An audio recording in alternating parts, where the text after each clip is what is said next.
What's up, YouTube? My name is Kliquid, and welcome back to episode 8 of Rick the Wild Thing Vaughn's Road to the Show. Now, I know it's been a while since I've updated this series, and I want to apologize for that. The reason for it isn't because I don't like playing the game anymore. It's not because I don't want to keep bringing you guys new episodes and having fun playing MLB The Show. The problem is actually that I'm trying to connect both my PlayStation 3 and my PlayStation 4 to my Elgato. And I know it doesn't make a whole lot of sense to you guys if you don't have the setup, but it's not as easy as you'd think. It's kind of a process to disconnect the whole thing and try and reconnect it again to my PlayStation 3 when I've been playing MUT on PlayStation 4. So I hope you guys understand. Please bear with me. This series isn't going anywhere, so I hope you guys will continue to tune in. Now, what you guys are going to be watching in today's episode is my first start as a member of the Columbus Clippers.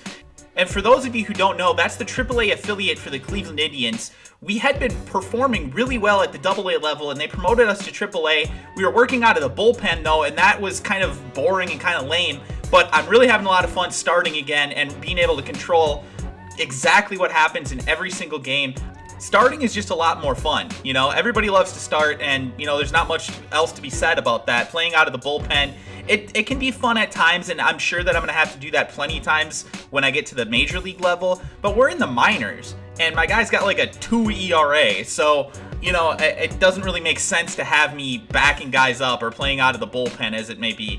So look at this play here. Third baseman hucks it over the first baseman's head, and that was the first quote-unquote hit that I allowed. It wasn't really a hit, though. Next play, though, he does make up for it, gets us out of the inning, and that was a nice rebound for what could have been a really disastrous inning. Moving on to the third now, 1-2 count. We've given him the heat, and now we're going to give him the change. He can't handle it. He strikes out on just 4 pitches, and that's starting to build up my confidence. I'm starting to feel it. I know that I'm going to be able to go deep in this one. I'm feeling good. Look at this strikeout one more time here. It's going to show all 4 pitches here. I always think it's important to mix up your pitches and definitely mix up your locations as well, and that's what I try to do here. Granted, the 4th pitch was right down the middle, but even still, he had been given the fastball up and in twice, and he just wasn't able to handle it. Next batter, bottom of the third, 2-2, and he's going to line this one down the first base line. That is the first actual hit that I allowed this game, and, you know, I was feeling okay about it because there was only one guy on, and I still had 2 outs. Gave that next guy the high cheese, and he wasn't able to handle it. Another strikeout, really moving along well in this one. You can see here, 58 total pitches, 40 of them for strikes, and only 18 balls. That's a pretty good ratio. That's something that's good enough to get a win in most games if you can keep that up. Bottom of the 5th, 3-2 count, full count, and gotcha, bitch! 87 miles per hour with the changeup. He could have been waiting on that 101 mile per hour fastball, and I think that's probably what got him on that one. On to the 6th, none out, and remember the play earlier in the game when my third baseman threw the ball over the first baseman's head? Well, deja vu, he does it again, and this time the runner is able to advance to second base. The ball didn't go into the stands this time, thankfully, but it didn't really help as far as the advancement of the runner. Now with a man on second, the next batter up, he is going to line this one down the first base line, and the runner is going to go all the way from second to home plate. Will he get there? Yes, safe. And dang it, that was frustrating. It didn't count as an earned run for me, but it was still really frustrating. Thankfully, later in the inning, the shortstop makes an unbelievable play and tosses it over to the second baseman. That bailed me out of the inning without any earned runs. Real happy about that. On to the 7th inning now, and I'm going to walk my first batter of the entire game here in the bottom of the 7th.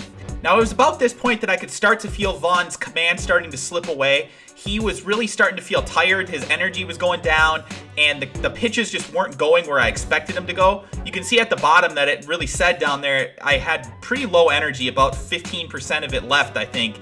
And thankfully, we started to be able to rely on the fly ball here. We weren't quite getting the strikeouts, but sometimes you just have to do what you have to do to get out of a game. Unfortunately, here at bottom of the 8th, the batter does line this one out for another base hit. And, you know, I was starting to get a little bit worried that they were going to leave me in again to hang myself. I'm not going to be on the hook for a loss because of the score. It's 6-1. But thankfully, we do get that guy. I hung the curveball there. I'm not even going to lie, but it worked out for me, and I'll take it every single time. Trying to get out of this game. Just don't want to get hit with a bunch of runs here at the end.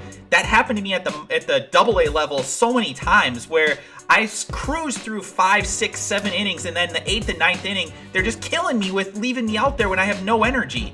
I was finally able to get a fly out, get out of this inning, and that got me out of the game. I went 8 full innings in this one. The Wild thing had it.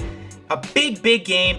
10 strikeouts. You're going to see only 1 walk, 4 hits, allowed 1 run, but it wasn't earned, so that's totally fine with me. Anyway, guys, that's going to do it for episode 8. I hope you enjoyed it as much as I enjoyed making it. The next episode should be out probably sometime later this week, so be on the lookout for that. I would guess probably Saturday or Sunday, somewhere in that range. We should have something up for you. If you did like it, please make sure to leave a like, a comment. If you could subscribe, that would be greatly appreciated. As always, thank you so much for watching. I really do appreciate it, and I will talk to you beautiful bitches again soon.